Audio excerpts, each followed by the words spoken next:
Primera de Corintios, capítulo 15. Vamos a estar leyendo nosotros el verso 33. Es un solo verso allí.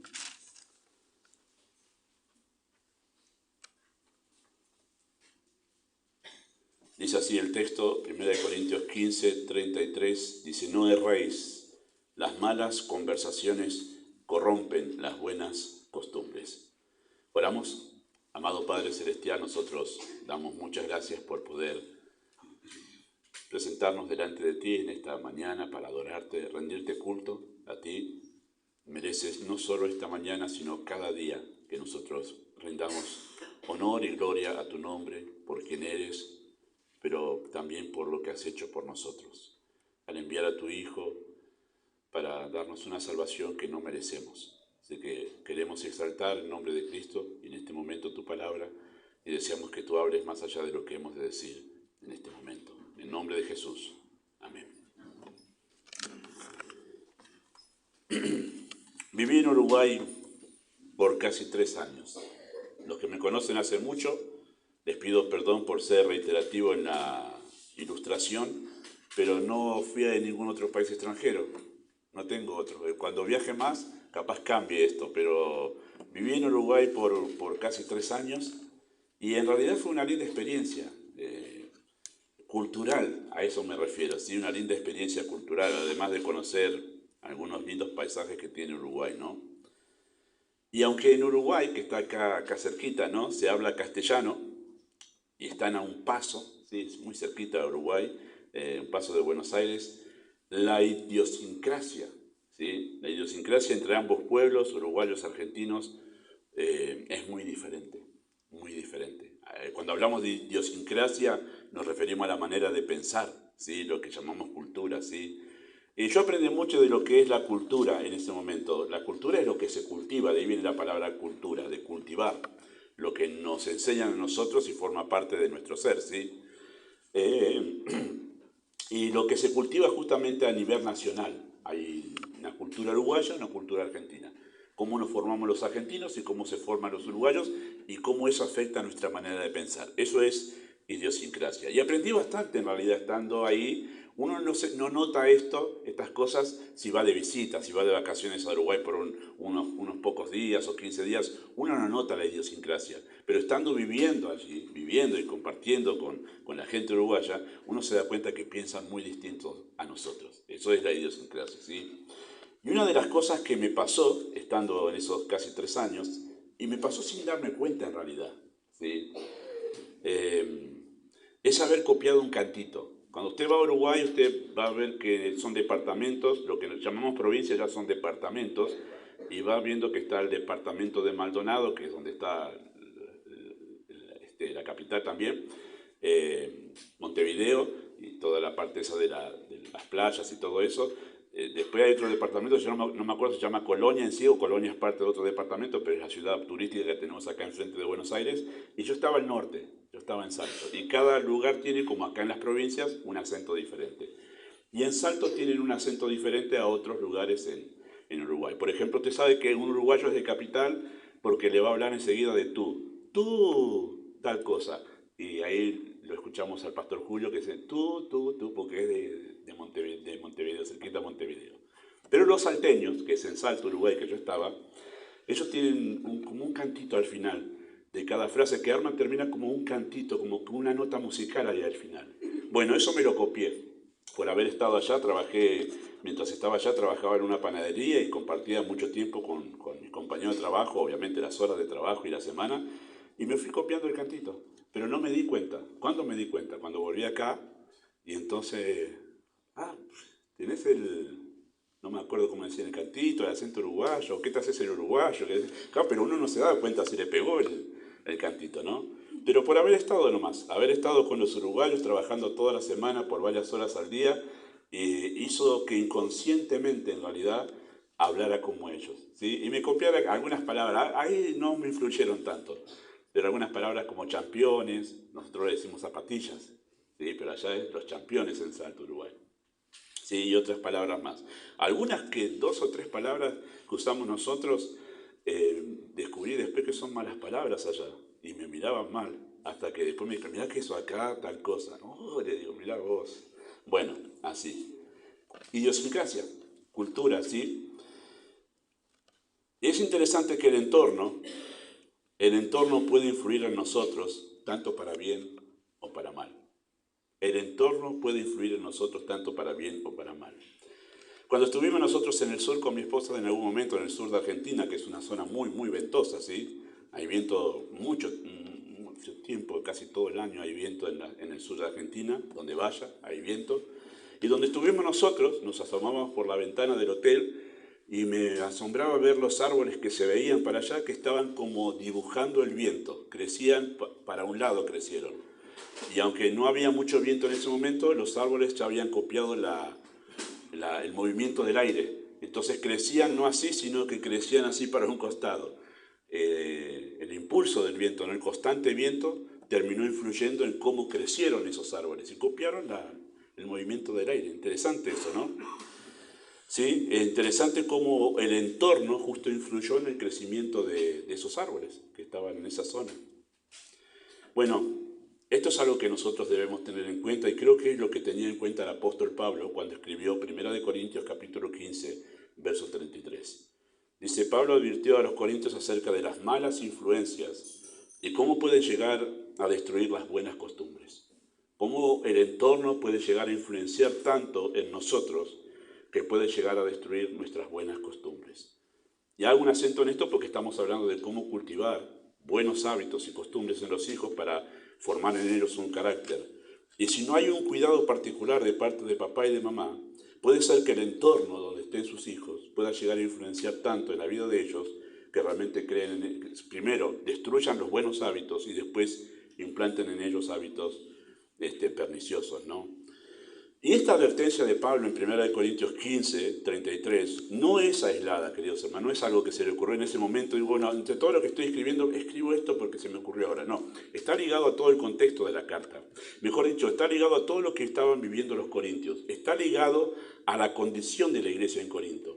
Esto no es fortuito lo que pone acá, lo pone a propósito porque él sabe cuál era la condición de los corintios en ese momento y por eso hace esta nota acá y en la segunda carta también va a hacer una nota sobre esto, ¿sí? Está ligado justamente a la situación particular de ellos. Y Pablo tuvo en cuenta algunas cosas al hacer esta advertencia. Tuvo en cuenta algunas cosas de los corintios al hacer esta advertencia, es decir, tengan cuidado porque las malas conversaciones corrompen las buenas costumbres. Vamos a hacer en un momento un acento a qué se refiere eso, porque decir, una charla nomás, bueno, no, implica algo más que una charla allí, ¿sí? Pero tuvo en cuenta algunas cosas. ¿Cuáles son las cosas que tuvo Pablo en cuenta al hacer esta advertencia de, ojo, que las malas conversaciones corrompen las buenas costumbres? En primer lugar, lo que Pablo tuvo en cuenta al escribir esta advertencia es la vulnerabilidad, ¿sí?, de los creyentes inmaduros en Corinto. La vulnerabilidad de los creyentes inmaduros en Corinto. Esta palabra aparece mucho y me cuesta mucho pronunciarla, así que téngame paciencia. Pero es la palabra precisa acá, ¿sí? Encima dije, me cuesta pronunciarla y varios dijeron, sí, te cuesta mucho pronunciarlo. Alguien vulnerable, ¿sí?, es alguien que fácilmente puede ser dañado, tanto física, moral o espiritualmente. Eso es alguien vulnerable, que es fácil de ser dañado. Esté donde esté, es fácil que sea dañado, ¿sí?, tanto física, moral o espiritualmente.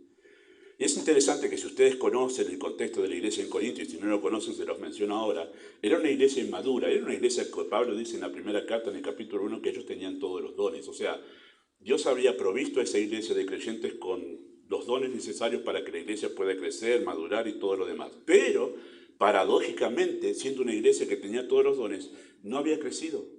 Pablo se había ido después de haber fundado la iglesia, una iglesia numerosa, con varios líderes dentro de la iglesia, pero Pablo dice que eran niños en Cristo, no habían madurado, no habían crecido en su fe. ¿Sí? Era una iglesia con poco crecimiento, poco discernimiento, poca estabilidad, poca resistencia para sostener sus convicciones ante la tentación, todas las cosas que son propias de una vida inmadura en Cristo, ¿sí? Todas las cosas las tenían ellos. Y después cuando vemos los problemas que trata en Corinto, nos damos cuenta que todas eran cuestiones de inmadurez, ¿sí? Y como todo niño, ¿sí?, como todo niño, los creyentes de Corinto no eran conscientes de los peligros y las consecuencias de establecer amistad con personas de mala influencia y no tomaban las debidas precauciones. Eran muy muy descuidados los corintios. Vamos a notar algunas cositas en esta mañana, pero eran muy descuidados. ¿Cuál era la razón? Eran niños. Y como todo niño, los papás acá pueden trasladar esto, hacer el paralelo con sus propios hijos cuando están siendo infantes, muy chiquitos, perdón, y notar que los chicos no se dan cuenta del peligro. ¿Sí? Se pueden arrimar hasta la borde de la calle o una avenida y no se dan cuenta del peligro de que algún coche los pueda atropellar. Se pueden estar caminando por un puente, a ponerse en el borde y no toman conciencia del peligro que puede venir de caerse, ¿no?, al río. Bueno, los infantes no son generalmente conscientes de todo. Pueden agarrar un cable que está pelado ahí, no son conscientes que pueden quedarse electrocutados. No tienen esa conciencia todavía, esas precauciones, porque no pueden ver el peligro, ¿sí? Eso es ser vulnerable. En Corinto, los creyentes eran inmaduros y por eso es que no veían los peligros, los serios peligros en los que estaban sus corazones y sus almas al tener ciertas relaciones con ciertas personas de mala influencia y por eso no tomaban las debidas precauciones. Los corintios eran fácilmente manipulados. Los falsos maestros especialmente los deslumbraron con sus dones, conocimiento, elocuencia. También fueron influenciados los corintios para dividirse entre ellos mismos e incluso asumir una posición de resistencia y oposición contra el apóstol Pablo mismo. ¿Por qué hicieron eso? Bueno, porque gente los influenció fácilmente. Vino, les cuchicheó al oído y ellos dijeron, mira, vos tenés razón, vos que sos muy elocuente, tenés razón, el apóstol Pablo la verdad que no es lo que es. Bueno, cosas así, fácilmente los influenciaron para tener una actitud arrogante, hostil y todo lo demás que vemos en los corintios, ¿sí? Pero además, lo más serio en realidad en la iglesia en Corinto, entiendo yo al leer la carta, es que ellos se habían corrompido. Había pasado lo que Pablo dijo ahí en ese texto. Ellos se habían corrompido por esa mala influencia, a tal punto que permitían el pecado en la iglesia y administraban la cena del Señor en un contexto de egocentrismo, libertinaje, sus reuniones eran desordenadas, cada uno buscaba su propio enaltecimiento, había serios problemas familiares en la vida familiar de ellos, por eso se escribe 1 Corintios capítulo 7, muchas cosas que se habían corrompido ellos de lo que Pablo le había enseñado debido a las malas influencias que habían llegado a la iglesia. Todo esto fue consecuencia de su frágil inmadurez. Quedaron vulnerables y malas influencias aprovecharon de esta situación. Así que la exhortación de 15:33, las malas conversaciones corrompen las buenas costumbres, nace de la característica preocupación de Pablo por los débiles. Si usted es seguidor, me gusta usar la palabra ahora, es moderna. Si usted es seguidor del ministerio de Pablo, usted va a notar esto en Pablo. En las cartas se nota una preocupación por los débiles. Hay como una sensibilidad del apóstol Pablo por los creyentes nuevos, a esos son los débiles, ¿sí? No el creyente mañoso, el que está de muchos años y mantiene mañas en su vida espiritual, no es ese. Hablamos del nuevo, el que recién se ha convertido, que todavía es vulnerable, que es un niño en Cristo, recién está creciendo. Bueno, hay una sensibilidad de Pablo por ellos, porque en cada vez que este grupo de nuevos en Cristo se ve afectado por algo, Pablo reacciona. Por eso no tengan cuidado. Y esto no es propio de Pablo en sí, en realidad esto es de Cristo. En Mateo capítulo 18 se dice, bueno, guarda que no menosprecies a uno de estos, mis pequeños, habla de los creyentes como niños, porque si a alguno le hace daño, ¿qué le queda? Que ates una piedra de molino al cuello y al profundo del mar, porque esto despierta el enojo de Dios que tocan a uno de sus pequeños. Bueno, la sensibilidad de Pablo por los débiles en la fe es una sensibilidad que viene de lo alto, de la preocupación por los débiles en la fe, ¿sí? Pablo entendía cuán fácilmente podían ser dañados y por eso da varias exhortaciones a no ser tropiezo en la carta. En la carta de Corintios, primera es capítulo 8, 9 y 10, está dedicado esos 3 capítulos a una cosa: no sean tropiezos, ni a judíos, ni a gentiles, ni a la iglesia de Dios. Pero en esos 3 capítulos hay un foco especial sobre los débiles, los nuevos, los que recién están comenzando en su vida espiritual. No sean tropiezo a ellos, cuídense de no ser tropiezo a ellos. Y vemos lo mismo, por ejemplo, en la carta a los romanos. Vemos esa preocupación por los débiles en la fe, capítulo 14 y 15, cuando está aquella disputa entre los que comían legumbres y los que comían carne, y los más maduros en esas disputas como que imponían sobre los otros sin pensar en su vulnerabilidad. Bueno, Pablo dice ahí, no, nosotros los fuertes debemos soportar la flaqueza de los débiles, debemos nosotros asumir una actitud de resignación por el bien de ellos. Hay cosas que no debemos hacer, dice Pablo, para no ser de tropiezo a ellos. Pensar en su vulnerabilidad, lo fácilmente que pueden ser ellos dañados. Bueno, hay una sensibilidad de Pablo en esto. Por ejemplo, en 1 de Tesalonicenses recuerda cómo se comportaron con los nuevos en la fe en Tesalónica. Y dice así el texto: fuimos tiernos entre vosotros como la nodriza que cuida con ternura a sus propios hijos. Eran nuevos en la fe y él los trató con mucho cuidado, ¿sí? Para no dañarlos. Y la situación era tal que Pablo dijo: no, acá no voy a pedir ofrenda, no voy a abstenerme de mi derecho de apóstol, de vivir del evangelio, porque entiendo la situación de ellos. Pero hizo con este cuidado. No quiero dañarlos. Ellos son nuevos en la fe. Y Pablo era consciente, queridos hermanos, de la vulnerabilidad de los débiles dentro de la iglesia. Los padres, papá y mamá, así como el apóstol Pablo, necesitan tomar conciencia de la vulnerabilidad de sus hijos, de cuán fácilmente pueden ser dañados y corrompidos debido a su debilidad.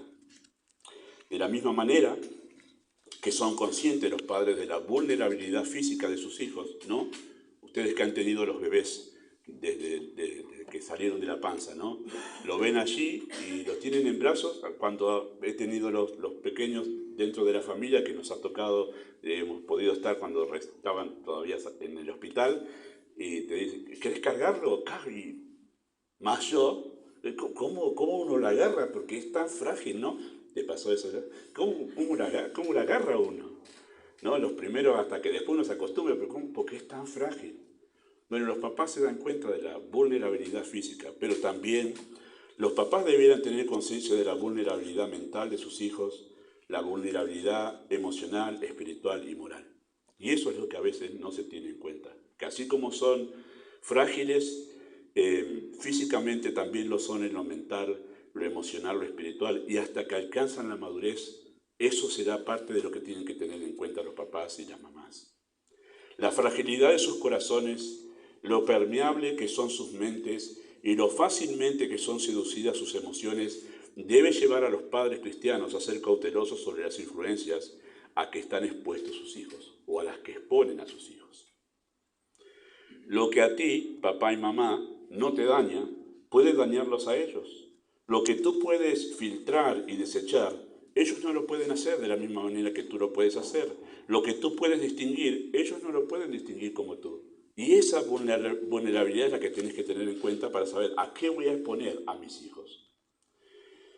Tú procesas las cosas desde una mente madura, con las emociones bajo control y con la voluntad afirmada en convicciones bíblicas sanas. No así tus hijos. No así tus hijos. Y eso debes tener en cuenta para saber a dónde llevo y a qué personas expongo a mis hijos. Porque ellos no van a procesar las cosas de la misma manera que vos las procesás. Algunos padres piensan: yo estoy bien firme en el Señor. Este lugar o esta compañía, estas amistades, no pueden dañarme a mí. Y tampoco a mis hijos porque están conmigo, yo estoy firme. Tú puedes controlar la vulnerabilidad física de tus hijos, pero no la debilidad de sus emociones, su corazón y su mente. Si mientras tú te mantienes impermeable ante ciertas tendencias, en tu hijo se puede estar sembrando la semilla de una idea que determinará su forma de ser contraria a la piedad cristiana. Y tú quizás no te estás dando cuenta. Tú estás ahí, en esa situación, ante esas personas, y dices: a mí, esto yo ya sé que está mal a mí, pero en tu hijo se puede estar sembrando una semilla que va a dar fruto cuando tú ni te acuerdes de ese evento, de ese momento o de esas personas. Y después, si es en la gracia de Dios, me acuerdo, acá pasó, acá empezó. En algunos casos, hermanos, que me ha tocado tratar, algunos hombres ya adultos, mi problema, dice, de pornografía empezó por una imagen, que pasó cuando tenía 9, 10, 11, 12 años. Algunos padres no toman las debidas precauciones sobre las influencias en sus hijos porque no tienen conciencia de su vulnerabilidad. Y hay que tener cuidado con eso. Pablo, cuando expresó su advertencia: las malas conversaciones corrompen las buenas costumbres, además de tener presente la vulnerabilidad de los corintios, también tuvo presente otra cosa. Y eso es en segundo lugar. Pablo tenía conciencia o presente el poder del pecado. El poder del pecado. Y ahí les invito a ir a capítulo 5, versículo 1 al 13. No está anotado, solamente está anotado una parte del texto, pero yo quiero que ustedes noten conmigo. Primera de Corintios, capítulo 5. Vamos a leerlo porque es un capítulo cortito, es conocido, es de fácil lectura, lo que dice es fácilmente entendible, pero quiero hacer un acento. Noten capítulo 5, versículo 1. Dice, de cierto se oye que hay entre vosotros fornicación, y tal fornicación cual ni aún se nombra entre los gentiles, tanto que alguno tiene la mujer de su padre. Versículo 2. Y vosotros estáis envanecidos, ¿no debieras más bien haberos lamentado, para que fuese quitado de en medio de vosotros el que cometió tal acción? Ciertamente yo, como ausente en el cuerpo, pero presente en espíritu, ya como presente lo he juzgado al que tal cosa ha hecho. En el nombre de nuestro Señor Jesucristo, reunidos vosotros y mi espíritu con el poder de nuestro Señor Jesucristo, el tal sea entregado a Satanás para la destrucción de la carne, a fin de que el espíritu sea salvo en el día del Señor Jesús. No es buena vuestra jactancia. ¿No sabéis que un poco de levadura leuda toda la masa? Limpiaos pues de la levadura, de la vieja levadura, para que seáis nueva masa, sin levadura como sois. Porque nuestra Pascua, que es Cristo, ya fue sacrificado por nosotros. Así que celebremos la fiesta, no con la vieja levadura, ni con la levadura de malicia y de maldad, sino con panes sin levadura, de sinceridad y de verdad. Os he escrito por carta que no os juntéis con los fornicarios, no absolutamente con los fornicarios de este mundo, o con los avaros, o con los ladrones, o con los idólatras, pues en tal caso sería necesario salir del mundo. Más bien, os escribí que no os juntéis con ninguno que, llamándose hermano, fuere fornicario, avaro, idólatra, maldiciente, borracho o ladrón. Con el tal ni aún comáis, porque ¿qué razón tendría yo para juzgar a los que están fuera? No juzgáis vosotros a los que están dentro, porque a los que están fuera Dios juzgará. Quitad pues a ese perverso de entre vosotros. Interesante, ¿no? El poder del pecado. Bueno, el texto que ustedes han leído ahí es muy claro lo que dice. Aborda uno de los temas más serios en la iglesia en Corintio. Un hombre participaba de la comunión de la iglesia y mientras tanto mantenía una relación de incesto. ¿Sí? Tenía una relación con su madrastra. Es terrible eso. Una relación con su madrastra como si su madrastra fuera su esposa. Eso es una relación de incesto. Es terrible. Pablo dice que esto ni se nombra entre los gentiles. Y en Corintio este hombre andaba lo más pispireto, moviéndose dentro de la iglesia. Y Pablo dice, ¿qué está pasando acá? Terrible es esto. Bueno, participaba de la comunión de la iglesia, manteniendo esa relación, y la iglesia estaba como si nada. O sea, la iglesia lo sabía y no hacía nada. Lo recibían en la comunión, compartían cosas con él, lo dejaban estar en la reunión. Eso, Pablo dice, ¿están locos ustedes? ¿Qué están haciendo? ¿Cómo lo dejan a ese hombre estar en la reunión teniendo relación con ustedes? Estaba como si nada, y por eso Pablo dice, ustedes están envanecidos. Ustedes se creen que son espirituales y miren lo que están haciendo. Ustedes están envanecidos, ustedes son orgullosos. Entonces dice, ¿cómo no van a hacer nada? ¿Sí? Pablo señala esta actitud como envanecimiento y jactancia de dejar a ese hombre participar de la iglesia, manteniendo él esta actitud y confesándose ser creyente. Tremendo. Ellos debieron haber sacado a ese hombre de la congregación, no solo para provocar un arrepentimiento, sino también para cuidar a la iglesia. Algunos dicen, de la iglesia no se echa a nadie. Mire, Pablo dice, saquen de entre vosotros a ese perverso. Hay personas, y son los momentos más tristes que puede pasar en un ministerio pastoral, de decirle a alguien, no vengas más a la iglesia. Se menciona aquí, se menciona en Tito. En Tito se dice que causa divisiones después de una y otra amonestación, deséchalo. Hay un momento donde dice Pablo que una persona que no se sujeta a un ministerio, decirle, no sigas en esta iglesia, si vos no te podés sujetar al ministerio, provocas divisiones, no sigas en esta iglesia. Es un momento muy triste, y este es uno de esos momentos tristes. Entregarle a Satanás es sacarlo de la iglesia y dejarlo en el mundo, porque este mundo es el reino de Satanás. Hay que dejarlo que viva en el mundo. Interesante eso. Y doloroso. Bueno, ustedes tenían que haber hecho eso, dice Pablo. Pero no hicieron nada de eso estos corintios, los líderes de la iglesia. No es buena vuestra jactancia. Y noten, y ahí es donde quiero hacer el acento, en capítulo 5, versículo 6. ¿No sabéis?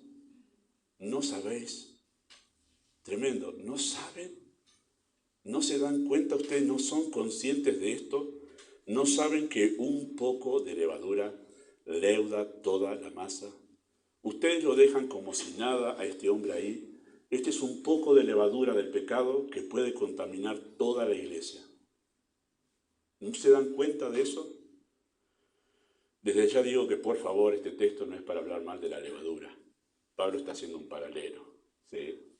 No vamos a ir con el panadero a decirle, ¿usted usa levadura? No compro más su pan.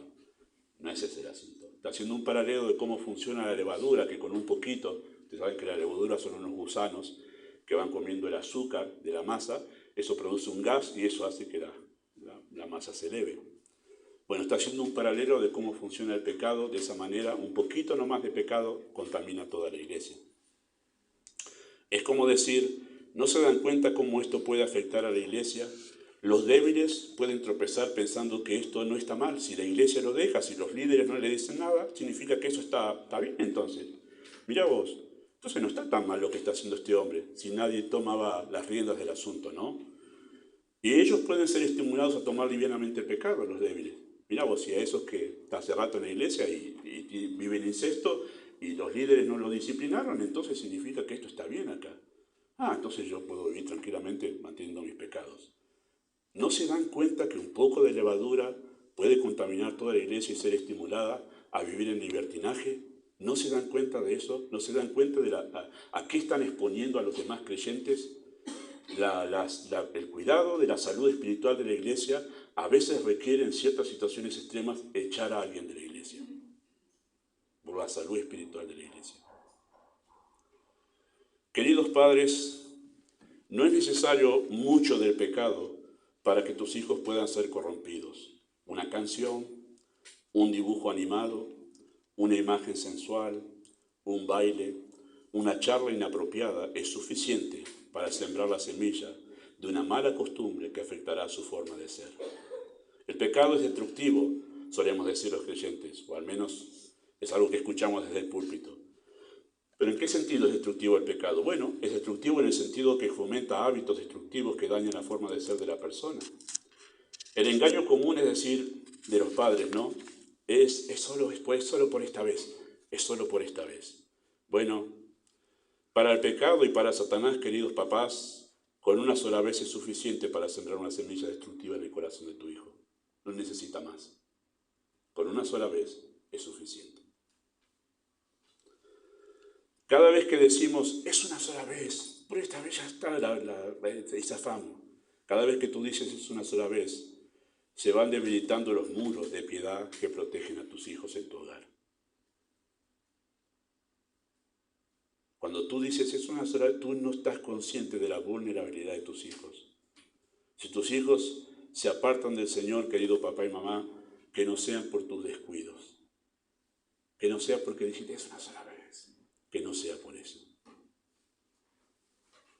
Pablo, cuando expresó su advertencia, las malas conversaciones corrompen las buenas costumbres, además de tener presente la vulnerabilidad de los corintios y el poder del pecado, también tuvo en cuenta otra cosa, Pablo, para decir, miren que las malas conversaciones corrompen las buenas costumbres. Él tuvo en cuenta un principio que hoy en día en muchas iglesias es olvidado, y es el principio de separación.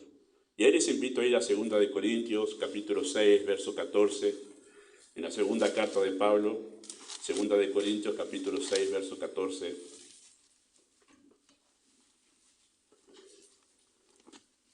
No lo anoté allí, solo anoté una partecita del texto, después lo vamos a mirar, pero quiero que leamos esto, ¿sí? Capítulo 6, verso 14 hasta el 7.1, dice así de esta manera. No os unáis en yugo desigual con los incrédulos, porque ¿qué compañerismo tiene la justicia con la injusticia? ¿Qué comunión la luz con las tinieblas? Versículo 15. ¿Qué concordia Cristo con Belial? ¿O qué parte el creyente con el incrédulo? ¿Qué acuerdo hay entre el templo de Dios y los ídolos? Porque vosotros sois el templo del Dios viviente, como Dios dijo, habitaré, andaré en medio de ellos, seré su Dios, y ellos serán mi pueblo. Por lo cual, salid en medio de ellos y apartaos, dice el Señor, y no toquéis lo inmundo, y os recibiré. y seré para vosotros por Padre, y vosotros me seréis hijos e hijas, dice el Señor Todopoderoso. Así que, amados, puesto que tenemos tales promesas, limpiémonos de toda contaminación de carne y de espíritu, y perfeccionando la santidad en el temor de Dios. Ahí terminará el hilo de pensamiento. El que hizo los versículos, ese 7.1 tiene que ser parte del otro. Y ahí termina la idea. ¿Qué es un principio? Ya me lo han escuchado, pero yo se los recuerdo, ¿sí? Un principio es una norma. Eso es un principio, ¿sí?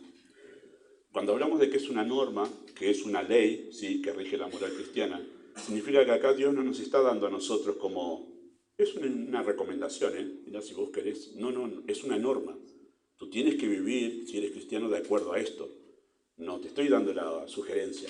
Vos tenés que vivir de acuerdo a esto si eres cristiano. Eso es una norma. Y este es un principio que se llama el principio de separación en la vida cristiana.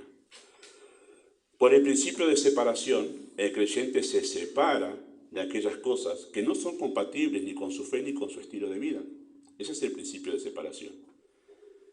Y este principio de separación nace de nuestra condición de santos. Cuando somos salvos pasamos a ser santos, ¿sí? Esa palabra santos, o santo en su etimología, significa separados. Somos separados para el Señor, ¿sí? Por eso somos santos. Nos separó. ¿De qué nos separó? De este mundo, de la corriente de este mundo. Y somos exclusivos para el Señor. Esa es nuestra condición, y entonces por eso, debido a la condición que tenemos en Cristo, vivimos separados de las cosas que no son compatibles ni con nuestra fe, ni con nuestra práctica, ni con nuestro estilo de vida como cristianos. Y acá Pablo lo cita, justo en este texto, 2 Corintios 6, 14 al 7.1. Lo cita allí. Y yo voy a hacer en este momento algo que no suelo hacer en los mensajes. Y los que están en la clase de homilética van a refrescar, porque esto hacemos en la clase homilética, y les voy a dar un poquito de lo que es exégesis. Exégesis es muy básica, pero ustedes van a ver cómo se estudia un texto en este momento. Porque quiero enfatizar cómo Pablo expresó este principio, ¿sí? Allí. Ustedes van a notar en ese texto allí, en esa estructura, que hay una declaración que es la declaración fundamental, el punto que Pablo quiere comunicar, declarado en una propuesta, lo que llamamos la proposición en un mensaje. Esta es la proposición de Pablo. La proposición de Pablo es: no se unan en yugo desigual con los incrédulos. Esa es la declaración base de todo lo que se dice en este tramo de versículos, ¿sí? Ese es el punto, el eje central de toda esta declaración. En una porción que llamamos unidad de pensamiento en un texto, a veces esa declaración central está en la cabecera, como en este caso, pero otras veces está en el medio y se forma una estructura gramatical como yo la llamo, no es la palabra técnica, pero yo la llamo de reloj de arena. Todo lo que se va diciendo al principio va y confluye en la declaración principal, y todo lo que se dice después se desprende de esa declaración.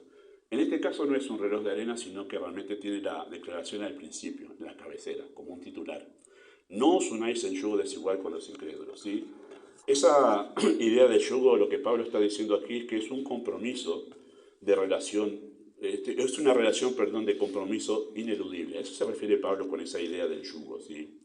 O sea, que estoy atado a la otra persona. A eso se refiere Pablo con no os unáis en yugo desigual con ningún incrédulo. Se refiere que yo no esté atado en un compromiso ineludible con la otra persona, ¿sí? A eso se refiere Pablo aquí. Y aunque este principio, seguramente si ustedes han estado en campamento de jóvenes, los jóvenes, este principio se usa mucho para hablar del matrimonio, del noviazgo. Y está bien citado, pero cuando se escribió originalmente no estaba hablando del noviazgo ni del casamiento. No estaba refiriéndose a esto Pablo. Está bien usado el texto, porque involucra eso, pero en realidad Pablo estaba pensando en todas esas relaciones que los corintios tenían, que estaban relacionadas con incrédulos. Ellos no tenían ningún cuidado en relacionarse con los incrédulos. Tenían compromisos ineludibles con ellos.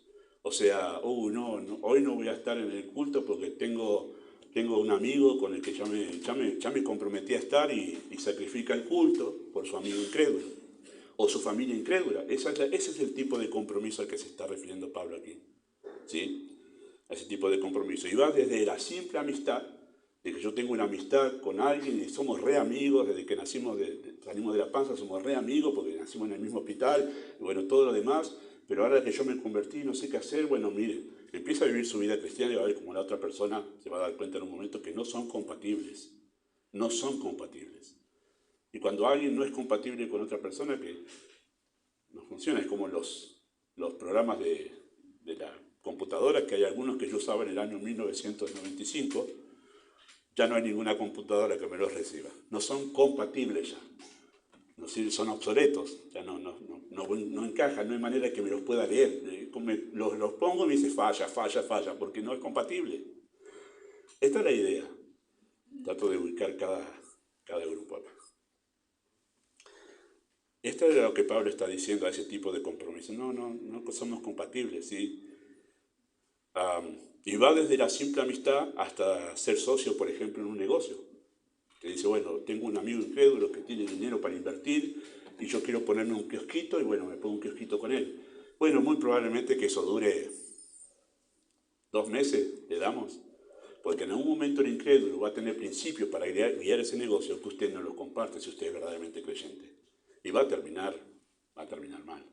Entonces va desde la amistad hasta todo este tipo de relaciones que uno tiene con incrédulos, ¿no? A ese tipo de relación se refiere. ¿Sí? Pablo no dice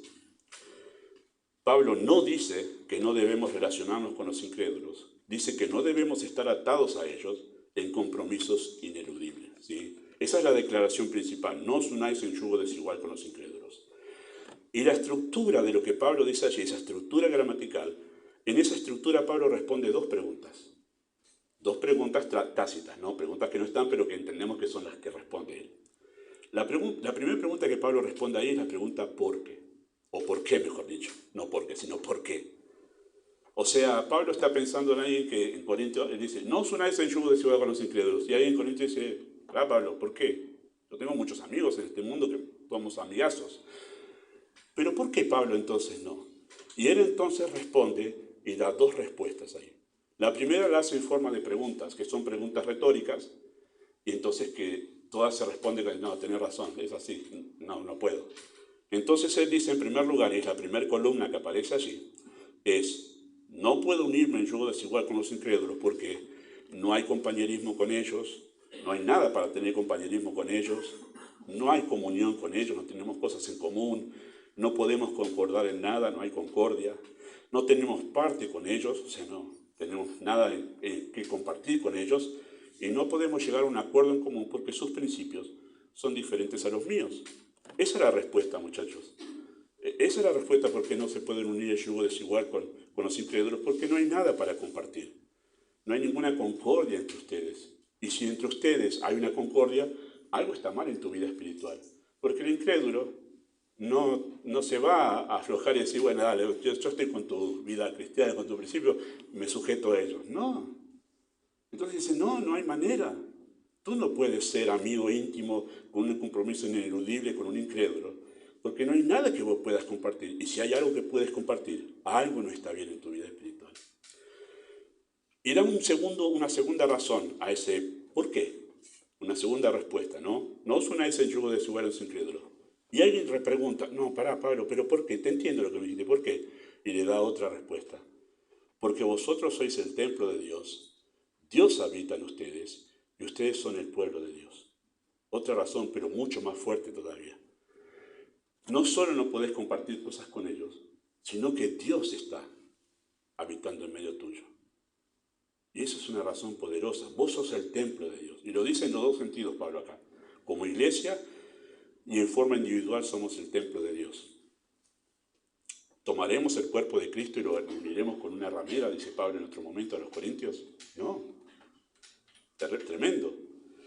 Y lo segundo que Pablo hace aquí en esta estructura gramatical es que él responde la pregunta y bueno, Pablo, ya está, te entendimos los argumentos, pero ¿cómo nosotros ponemos en práctica este principio de no os unáis en yugo desigual con los incrédulos? Bueno, lo segundo que Pablo responde es, ¿qué hacemos? ¿O cómo? ¿Cómo ponemos en práctica este principio? Bueno, le da 2 respuestas ahí. Y noten que esa estructura está armada por los conectores en el texto, ¿sí? Por lo cual, salid en medio de ellos, apartados, no toquéis lo inmundo. ¿Cómo ponemos en práctica el principio de de separación. Nosotros tenemos que tener la determinación de salir. Salir. Nosotros salimos. Y empezamos a poner pautas de que esto no y esto no. No toquéis lo inmundo. Y apartaos.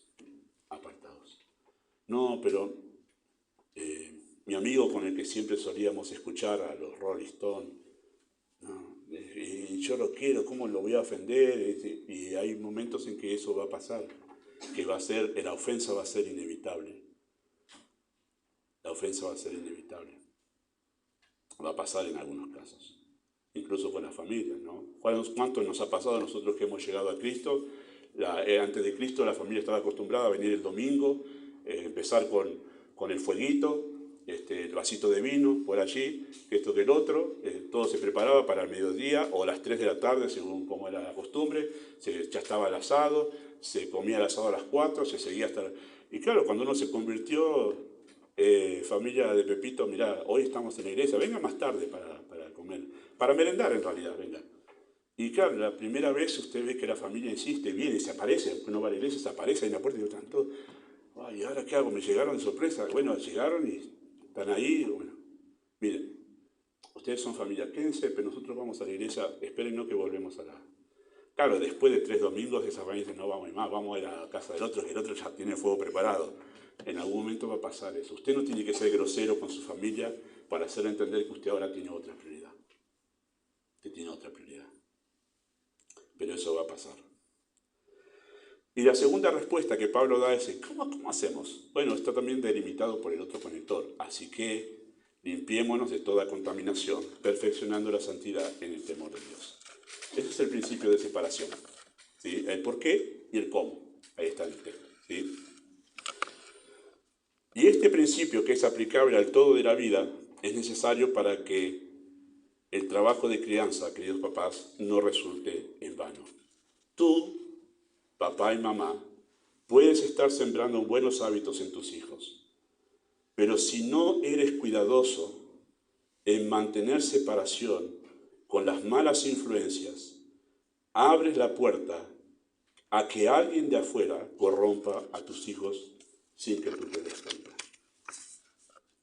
Este principio servía de protección a los israelitas recién entrados en Canaán. Y yo tengo un texto ahí anotado, yo se los leo, no hace falta si usted no llega a encontrarlo, pero noten que este principio de separación no es nuevo en realidad. Este principio de separación ya estaba establecido en el Antiguo Testamento, y especialmente para los israelitas que iban a entrar a la tierra de Canaán, a interactuar con una nación pagana, completamente pagana, con costumbres muy diferentes, costumbres idolátricas, costumbres aberrantes. Y entonces Dios, antes que entren ahí, les advierte, ustedes se van a manejar con este principio. Deuteronomio capítulo 7, versículo 1 a 9 dice así: Cuando Jehová tu Dios te haya introducido en la tierra en la cual entrarás para tomarla, y haya echado delante de ti a muchas naciones, al Eteo, al Jereseo, al Amorreo, al Cananeo, al Fereceo, al Ebeo, al Jebuseo, 7 naciones mayores y más poderosas que tú, Jehová tu Dios las haya entregado delante de ti, y las haya derrotado, las destruirás del todo. No harás con ellas alianza, ni tendrás de ellas misericordia. No emparentarás con ellas, no darás tu hija a su hijo, ni tomarás su hija para tu hijo. ¿Por qué? No tener motivo. No tener motivo. ¿Por qué? Porque desviará a tu hijo de en pos de ti. Dios tenía en cuenta la vulnerabilidad de los hijos de estas familias que estaban por entrar a Canaán. Pensá en tus hijos cuando entras a interactuar con estas naciones paganas, con sus costumbres que son aberrantes. Poner límites claros, límites tan claros que en realidad no lleguen a influenciar en la vida de tus hijos. Porque apenas ellos empiecen a influenciar, tus hijos van a empezar a adorar a dioses paganos. Así que los estaba protegiendo.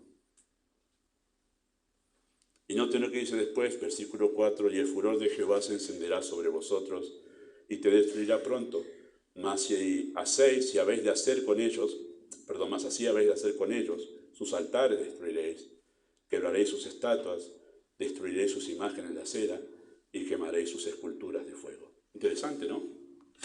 Principio de separación para proteger a los hijos, porque eran vulnerables a todo lo que iban a ver, y lo que iban a ver en la tierra de Canaán era aberrante, en todo sentido. Y en algunas de esas cosas los hijos de los judíos podían ser tentados. Y dijo, sepárate, sepárate, no hagas alianza con ellos. Lo triste de la historia de Israel es que el libro de los jueces, unos 300 años más tarde de lo que pasó aquí, el libro de los jueces es la demostración práctica de lo que sucede cuando este principio es desatendido. Los padres no le enseñaron a los hijos la ley de Dios, pero además no tuvieron cuidado de hacer alianza con los que habían quedado en Canaán. Y se empezaron a hacer alianza, se empezaron a casar con los cananitas, y lo que vemos en el libro de los jueces es la peor etapa del pueblo de Israel en cuanto a su estado moral, espiritual, político, social, lo más bajo que podemos encontrar. ¿Dónde empezó?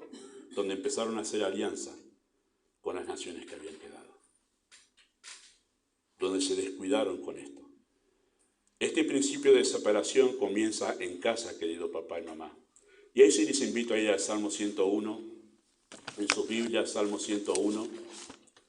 Me encanta este salmo, pero me encanta por cómo era David dentro de su casa. Conocemos a David como el rey de Israel, pero acá vemos a David como el hombre de casa, papá. ¿Cómo gobernaba David su hogar? Salmo 101 nos dice lo que él había determinado para su hogar. Este principio de separación comienza en casa. Salmo 101, escuchen lo que dice el texto de esta manera. Dice así, Salmo de David: misericordia y juicio cantaré, a ti cantaré yo, oh Jehová. Entenderé el camino de la perfección cuando vengas a mí. En la integridad de mi corazón andaré en medio de mi casa. O sea, seré como soy en público, que busco adoración a ti, así seré en mi casa. Eso es integridad, ser el mismo afuera como dentro de casa. Y noten esto, versículo 3. No pondré delante de mis ojos en casa cosa injusta. En casa aborrezco las obras de los que se desvían. Ninguno de ellos se acercará a mi casa. Corazón perverso se apartará de mí. No conoceré al malvado. Al que solapadamente infama a su prójimo, yo lo destruiré. No sufriré a los de ojos altaneros, y al de corazón vanidoso no estará en mi casa. Mis ojos pondré en los fieles de la tierra. Ellos sí van a estar en casa, para que estén conmigo. El que ande en el camino de la perfección, este me servirá, este va a estar en casa conmigo. No habitará dentro de mi casa el que hace fraude, y el que habla mentira no se afirmará delante de mis ojos. De mañana destruiré a todos los impíos de la tierra, para exterminar de la ciudad de Jehová a todos los que hacen iniquidad. Tremendo, ¿no? Así es casa de David. Así es la casa de David.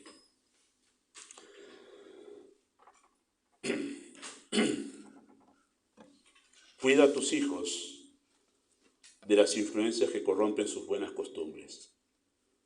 Cuídate de las amistades que permites en tu hogar. No permitas que seas frecuentado por personas de boca sucia, que hablan de temas íntimos sin pudor o de manera burda. No los invites más. Vos podés disimular, capaz, decir, bueno, le tenemos paciencia porque sé que es un incrédulo, sé que yo sé, pero tus hijos no. Tus hijos no lo filtran de la misma manera. No los invites más a casa. Encontrate si querés evangelizarlo en otro momento con ellos. Pero no expongas a tus hijos a un boca sucia. No expongas a tus hijos a alguien que habla de temas íntimos de una manera burda y habla de sexualidad. No los expongas a eso. Que ellos sepan que en casa se vive en piedad y se tiene cuidado a quién se invita, a quién se le abre la puerta. Hay cosas que tú no podrás controlar, pero aquellas que dependen de tu decisión, asume con valor la responsabilidad de cuidar a tus hijos de las malas influencias. Es mejor perder una amistad que ver a tus hijos ir por el camino de la perdición, porque tú permitiste que sean influenciados por personas que no aman a Dios. A veces incluso tendrás que armarte de valor ante tus propios hijos, que no entenderán el por qué no están en ciertos encuentros familiares o eventos escolares o festividades populares. Porque tú los estás cuidando de cosas que en esos lugares se hacen, que sabes pueden influenciar para mal, aunque ellos no lo entiendan. Comienza por practicar tú mismo el principio de separación por el bien de tu propia alma y por el bien de tus hijos. No dejes que tus hijos se acostumbren a la corriente de este mundo. Tú debes ponerte en alerta cuando tus hijos cantan más las canciones de este mundo que las alabanzas de la iglesia. ¿Por qué te tienes que poner en alerta? Porque ya sabes quién está influenciando más en tu hijo. Si canta más la canción, no sé quién es el cantante de moda hoy. No tengo ni idea. Yo diría Panam, ya pasó de moda, ¿no? No sé quién es. ¿Elegante? Elegante. Pero cuando está cantando más de eso, tú ya sabes que le está influenciando. Y que tu influencia espiritual es muy poquita cuando canta más de eso que alabanzas al Señor. Tú debes ponerte en alerta cuando tus hijos anhelan con insistencia vestirse acorde a la moda de este mundo, más que a la piedad que hablaremos. Nos queda un mensaje más sobre esto, cuando hablamos de cultivar un carácter masculino y uno femenino en las mujeres y masculino en los hombres. Pero cuando tú ves que tu hija o tu hijo anhelan más vestirse como este mundo, ponte en alerta porque ya sabes quién está influenciando en su vida. Y que tu influencia es muy poquita, algo está pasando ahí.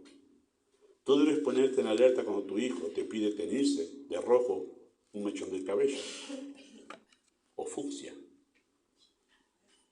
O tú le dijiste, te quedaría bien el fucsia. Creo que si eres papá cristiano no le vas a recomendar eso.